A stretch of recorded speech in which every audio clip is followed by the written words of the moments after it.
Hello and welcome to Camp Xbox. When I started this channel, I wanted to share my love for Xbox and talk about games I played. As time has passed, this channel's become fully retro Xbox, and my appreciation for the brand has grown so much more. With that, I've learned much more about the consoles, and I continue to learn daily thanks to all of you. One of the odd things I love to look into is Xbox exclusives that no one talks about. I did a video on obscure Xbox exclusives a little while ago, but today I'm going to look at some that look like shovelware. Weird Xbox exclusives that make you question why they are even exclusive at all, and are mostly forgotten about except by hardcore Xbox fans. Today I will take a look at 5 that I picked out, and I'll let you know if they're worth playing. Some of these are console exclusives, meaning that they are also available on PC as well, and I will let you know when those come up. These are the games most of us turn away from, but today, let's take a look at them. All games were captured on original Xbox hardware, and I want to thank my YouTube channel members for their support. And let's go ahead and hop into this one. The first game on this list is Bicycle Casino, which was released in 2004 in North America and 2005 in Europe, but did not see a release in Japan. It was developed by Leaping Lizard Software and published by Activision. Surprisingly, the original Xbox had an exclusive gambling game with Xbox Live functionality, allowing players to gamble fake money with friends and strangers. However, Insignia, the Xbox Live revitalization project, has not added support for this game. Despite this, I'll say there is no urgency to add this game to the program, as Bicycle Casino offers a very subpar experience. The developers should have taken advantage of an opportunity to create an exceptional casino game exclusively for the Xbox, and instead delivered a relatively basic and uninteresting game. I was impressed with the character customization options right from the start. There are a wide variety of hats and clothing items, and I even made my character's skin a lovely shade of green. I appreciate the attention to detail, and I can only imagine the crazy characters people came up with to play over Xbox Live. It's cool because you get to see your customized character in all of the casino games, which adds a personal touch. Another nice feature is that this game supports 480p and 16:9 widescreen. To be honest though, I was disappointed by the lack of an open casino floor where I could walk around to choose games, along with a quick option to pick a game. I prefer casino games that have a more open, exploratory feel, and I think it could have looked great on the Xbox, even if it was a small area. However, instead of that, we just get a simple menu with mini games to choose from. The game offers a variety of game types, but when you break down the games into their smaller subcategories, it doesn't feel very diverse. The slots are mostly reskinned with low-quality clip art, although there is a nice Activision one. There are also many types of poker, and also there's roulette, and any of the standard casino game fare you can look for is here. Personally, I don't enjoy sitting alone at my console playing slots, losing all of my fake money. It just doesn't feel meaningful or all that fun, especially since I can add funds whenever I lose. There's no stakes, and nothing to explore. I will say the Texas Hold'em part of this game is a lot of fun though, it's well designed, and the AI opponents are insane. All of them come with their own computerized voices and different ranges of emotion. It adds some flair to the game and makes it kind of funny. The game mechanics of poker and blackjack, they're all there. And I won't say they play poorly, it's fine. I just find it odd that in the sea of poker titles of the mid-2000s, this one's an Xbox exclusive. It's mainly about gambling over Xbox Live, which sounds fun, but honestly, it's just not a substantial experience. There's nothing here to truly wow you. Since there's no Xbox Live support now, I don't see much of a reason to play or pick up this game. I think because of that, this game's faded to obscurity. I shall play.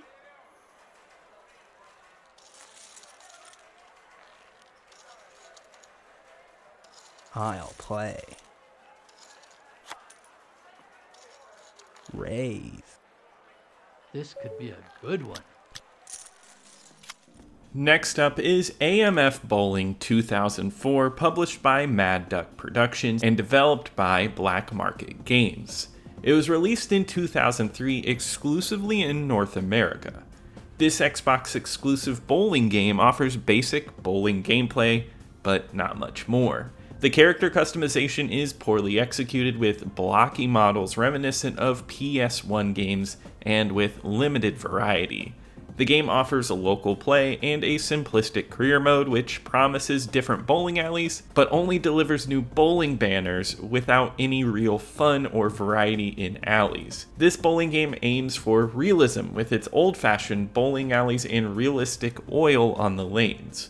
While I appreciate this approach, in theory, it doesn't translate well to game mechanics. Navigating along the guide arrows is self-explanatory, but the shooting aspect lacks a tutorial in the game, and the manual's explanation is inadequate, basically stating that it's difficult and you just have to keep trying.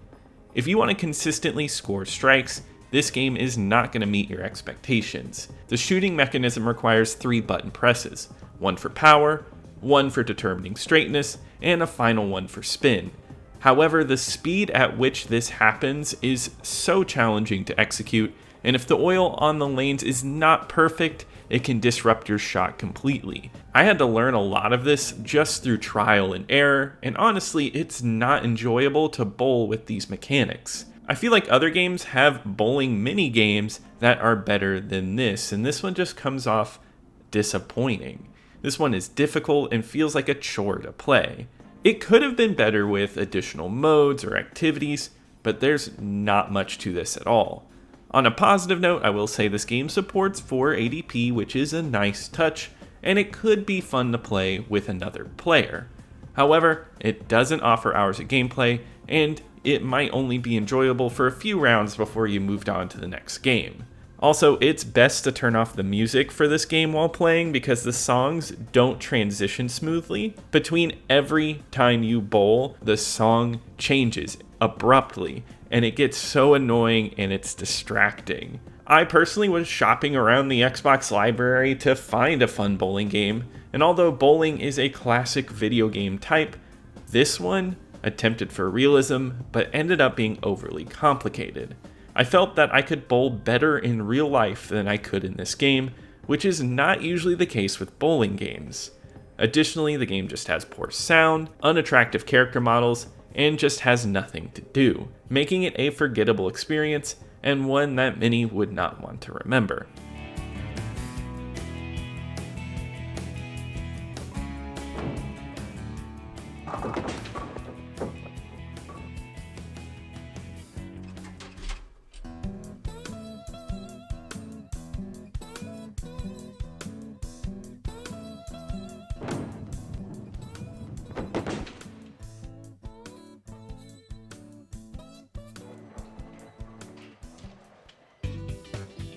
Let's change it up with something a little more positive with Pro Fishing Challenge, which has a pretty suggestive front cover, although it's not the most suggestive game cover on the list. This game was released only in North America in 2004 and was exclusive to the Xbox.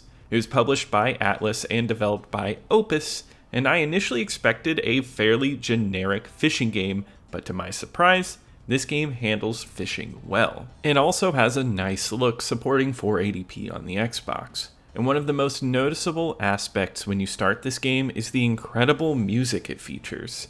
The drum and bass compositions are amazing, and I absolutely love the music in this game.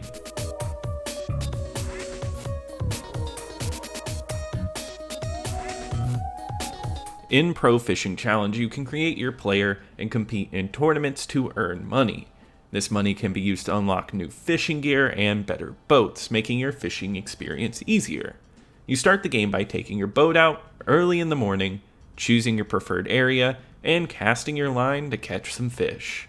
I personally enjoy fishing games for their relaxing nature and satisfaction of reeling in fish. However, I prefer arcade-style games like Sega Bass Fishing, where Pro Fishing Challenge leans more towards simulation. It's a challenging and slow-paced game, so if you don't enjoy slow-paced fishing games, it's not going to be for you. But for me, I found it to be pretty relaxing and well executed. While driving around to find the ideal fishing spot, you cast out with some simple button presses and reel in. The game is pressure sensitive, and you need to hold the right trigger at just the right place to reel it in at a good speed for fish to bite. When the fish bite, you move the stick with the rod to avoid breaking your line, and then reel them in when they get tired. It's a simple fishing game and works well here. The game is not about catching fish back to back, so there's a lot of sitting, but I kinda like the ambient noise and chilling on the gorgeous looking waves. This game supported Xbox Live and it's supported by Insignia today, so that adds a fun element to the game. You and your friends can cruise around the lake, pick your own fishing spots, and just compete to catch the biggest fish. I started up a lobby. I didn't get to play with anybody, but it seems really chill just to sit there and maybe talk to your friends over Xbox Live and just catch a few fish online. While the game doesn't have a lot of content overall, it is just that main career mode and multiplayer. The gameplay is smooth and catching fish is really enjoyable. I do think there are elements here that could be improved, but what it does offer is a surprisingly fun little title on the Xbox.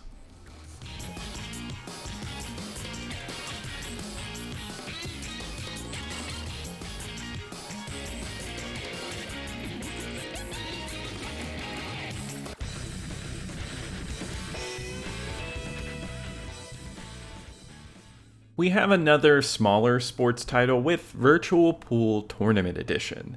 This game was published by Global Star Software and developed by Solaris.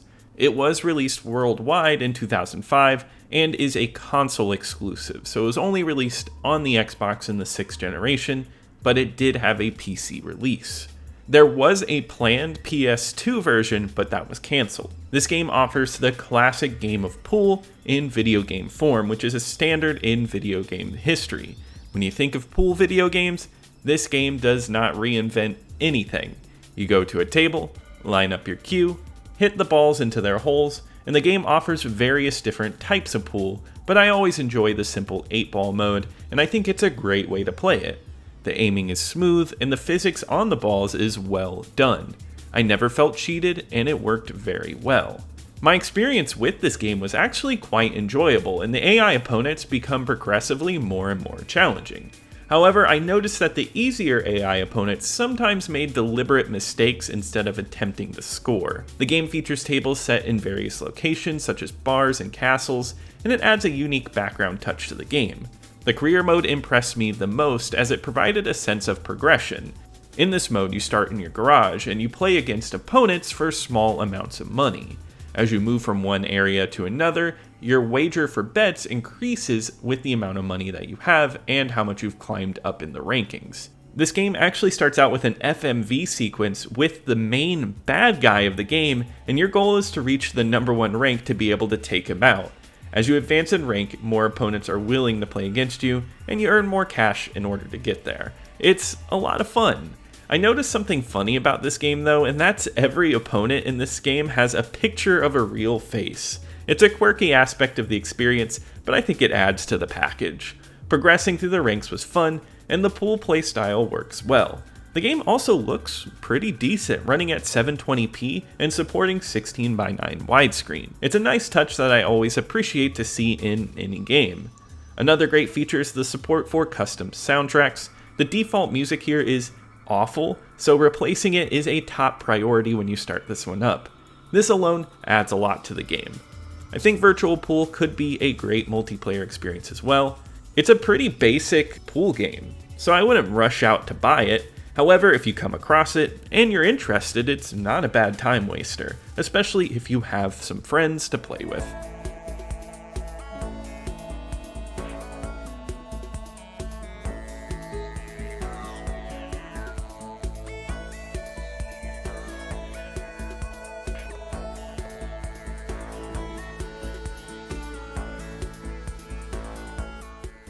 Pure Pinball is the final entry on our list. It was released in 2004 as a console exclusive to the Xbox in North America.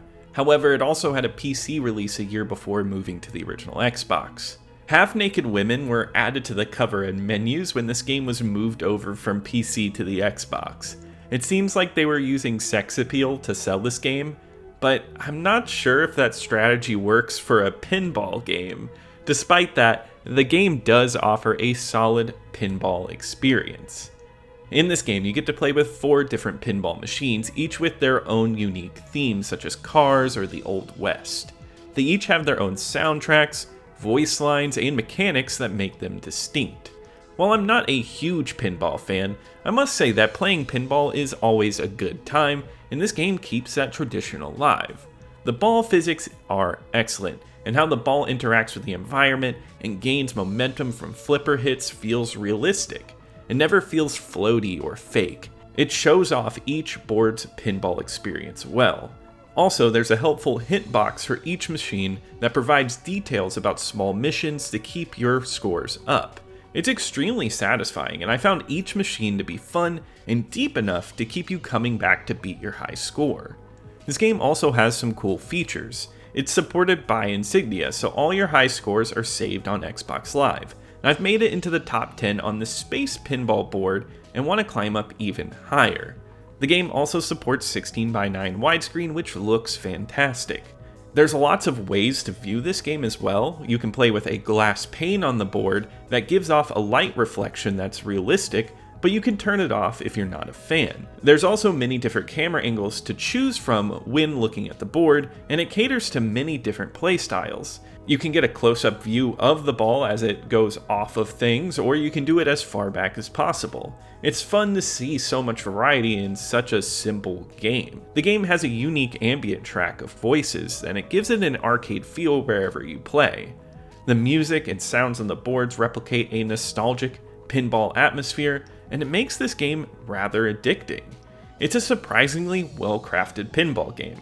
I do wish there were a few more pinball machines or a virtual arcade of some sort to walk around in, but for what it is, it's simplistic fun, and I'd say it's worth playing for any pinball wizard out there.